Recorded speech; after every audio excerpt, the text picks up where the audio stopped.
Bonjour tout le monde. Aujourd'hui, je vais vous parler comment je maîtrise les mauvaises herbes, les adventices, pour ceux qui n'aiment pas entendre le mot mauvaise herbe. En fait, pour moi, une herbe n'est pas mauvaise, elle le devient quand elle est trop en grand nombre et quand elle gêne la culture de mes légumes. Là, je l'appelle mauvaise herbe, mais autrement, non, c'est une herbe comme toutes les autres. Et elle a le droit de vivre. Donc, je vais vous parler des différentes démarches que j'ai eues depuis que je jardine. Mes réflexions, mes essais, et ce qui n'a pas bien marché, et ce que j'ai retenu pour limiter la propagation de certaines herbes qui sont malheureusement indésirables au potager. Je vais en citer que deux, que tout le monde a forcément dans son petit coin de verdure. Il s'agit du chien-dent et du liseron, mais il y en a bien sûr d'autres, comme la potentille par exemple.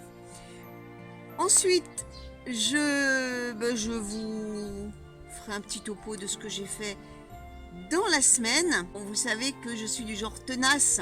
Quand j'ai une idée dans la tête, je ne vais pas ailleurs. Puis dans une vidéo précédente, je vous avais parlé, je voulais planter du melon et que je n'en avais pas trouvé. Du coup, je m'étais rabattue sur des haricots verts. Eh bien, j'en ai trouvé. Donc, j'ai acheté 6 plants de melon et je vais vous montrer où je les ai installés.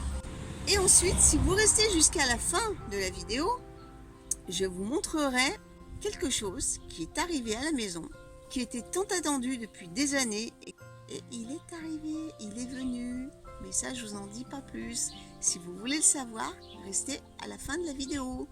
Allez, c'est parti.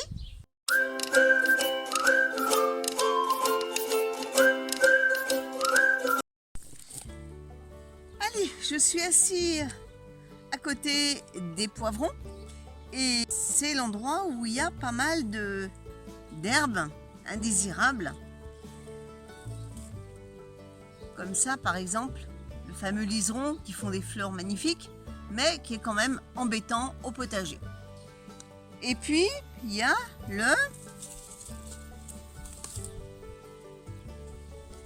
chien-dent. Alors lui, c'est un coriace lui aussi. Par ses rhizomes, là, il arpente le terrain et puis colonise tout. Alors le combo gagnant liseron plus chien-dent, ça fait que il reste plus grand chose, plus beaucoup de place pour les légumes. Donc de temps en temps, il est bien de faire un peu de ménage et puis de limiter la propagation uniquement là où on cultive. Parce que si c'est dans les allées, je m'en fiche. Il peut y avoir du liseron, de la potentille, du chien-dent, je m'en fiche. Mais par contre, dans les zones de culture, je limite fortement la propagation. J'ai eu plusieurs techniques, je vais dire, dans ma quête du potager au naturel. Alors au départ, j'ai jamais utilisé de désherbant, mais par contre, j'y allais à la bêche au départ. Tout au départ, j'y allais à la bêche une fois par an où je bêchais le sol pour enlever le maximum de racines, et puis ensuite je passais la griffe régulièrement, je désherbais pour avoir un sol nickel. Mais j'ai vite abandonné cette technique parce que c'est vachement contraignant, parce qu'il faut être toujours sur le qui-vive. La moindre petite herbe qui pousse, il faut y arracher. À la suite de ça, je me suis intéressée à la permaculture, bien que je ne prends pas toutes les facettes de cette philosophie, on va dire ça comme ça. Mais j'ai pioché un peu, à droite à gauche, voilà, j'ai pris ce qui m'arrangeait, j'ai pris ce qui marchait mieux chez moi, et puis j'ai laissé le reste. Donc je me suis mis à pailler. À pailler, pourquoi? Déjà dans un premier temps pour limiter l'évaporation de l'eau, mais ça c'est pas le sujet, et en même temps pour éviter une trop grande propagation des adventices. Ça marche, oui, non, à moins d'avoir un gros paillage. Encore faut-il en avoir pour pouvoir assurer un gros paillage. Mais ça limite fortement le truc. Après, il y en a qui paillaient avec les herbes qu'ils arrachaient. Ils arrachaient par exemple ça, et hop, ils remettaient au sol. Je dis pourquoi pas. J'ai abandonné cette idée. Pourquoi? Parce que ça, le liseron, Une fois qu'il est au sol, il refait des racines et ça recourt. J'ai arrêté de pailler avec tout et n'importe quoi. Par contre, ce que je fais, c'est que je le mets dans les allées. On marche dessus, il n'y a pas de souci. Mais dans les planches de culture, maintenant j'évite de pailler avec ça pour justement éviter d'en rajouter encore plus. Donc je continue à pailler, mais parallèlement à ça, eh bien de temps en temps j'arrive et puis dès que je vois que ça commence à pousser, hop, j'enlève. C'est ce que j'ai fait ce matin sur cette planche. Et j'ai remarqué que depuis que je cultive sur des planches surélevées, c'est-à-dire des planches entourées de planches, eh bien ça limitait fortement les adventices. Bon, il y en a toujours un peu qui viennent, hein, mais j'ai les deux méthodes. J'ai la méthode de la parcelle, on va dire surélevée, hein, puisque j'ai encadré avec des planches et puis je mets la matière organique à l'intérieur, donc forcément ça rehausse le sol par rapport au sol initial. Et j'ai également des planches où il n'y a rien, où je cultive à même le sol.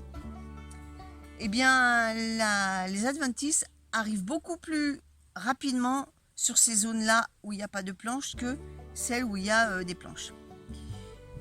Donc c'est un facteur qui m'amène à utiliser de plus en plus des zones entourées de planches pour limiter la propagation des herbes. C'est ma propre expérience personnelle.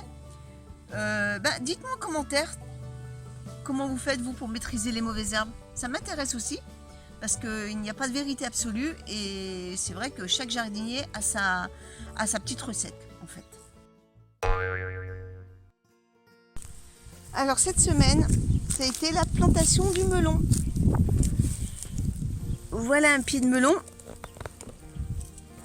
Alors, quand je l'ai acheté, il était déjà en fleurs. Donc j'en ai mis un ici avec l'amarante qui a continué de bien grandir, entre parenthèses. Et j'en ai mis juste à côté. Voilà, là il est en bouton.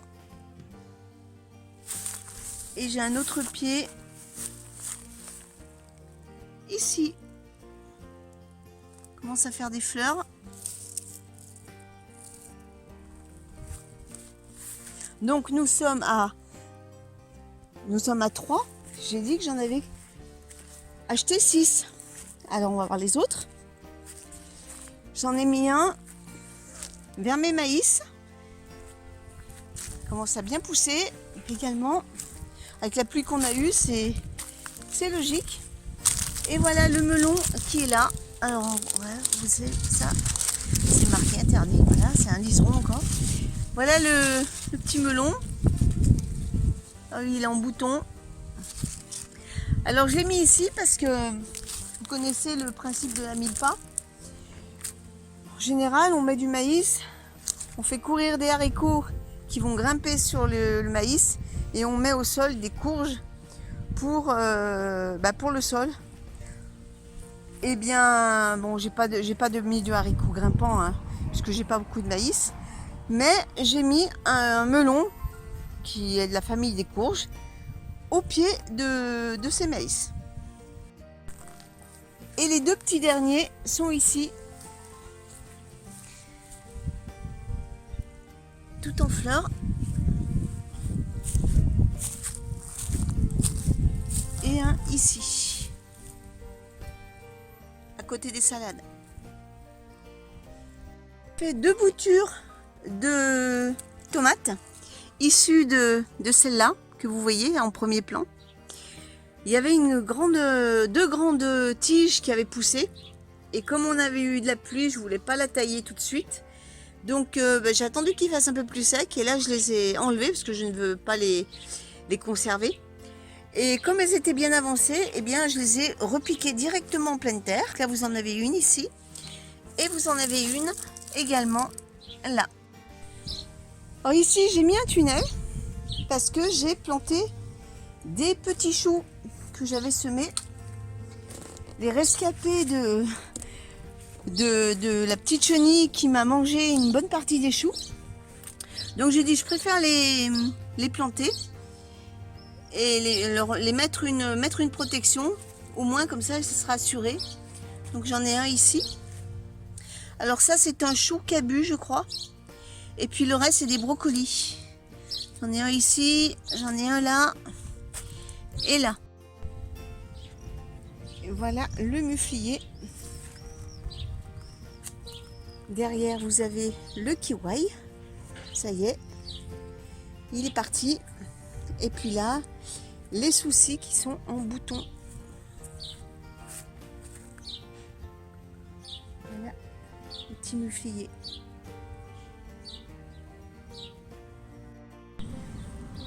J'ai les murs qui commencent à noircir.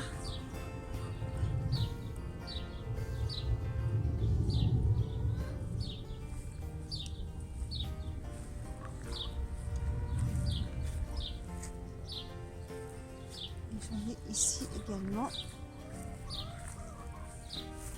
Regardez. Oh, celle-là, elle va être pour moi. Non, elles sont bonnes. Elles sont grosses, elles sont super bonnes. Donc voilà, les murs d'une ronce sans épines. Regardez. Regardez. Magnifique. Elles sont délicieuses. Allez, pour finir, la cerise sur le gâteau. Je vous ai dit qu'il y avait quelque chose qui était arrivé à la maison que j'attendais depuis très longtemps. Eh bien, c'est un petit hérisson. Donc, comment il est arrivé là? Ben, on l'a vu par hasard. Derrière la tondeuse, mon mari voulait prendre la tondeuse pour s'en servir. Et quand il l'a déplacée, eh bien, dans l'angle, dans l'abri, juste à l'angle, il y avait un petit hérisson qui dormait. Donc bah, bien sûr ça l'a réveillé Bichette hein, quand on a fait un peu ce remue-ménage. Et je me suis dit bah, je vais le mettre dans mon jardin mais à l'ombre de la haie, dans un petit coin. Après il restera ou il restera pas. Mais c'est pas grave. Avec lui je sais que maintenant les hérissons peuvent venir chez moi. Voilà, et bien écoutez, sur ce, je vais vous laisser. J'espère que cette vidéo vous a plu. Et on se donne rendez-vous dimanche prochain pour une autre semaine au jardin. Salut tout le monde!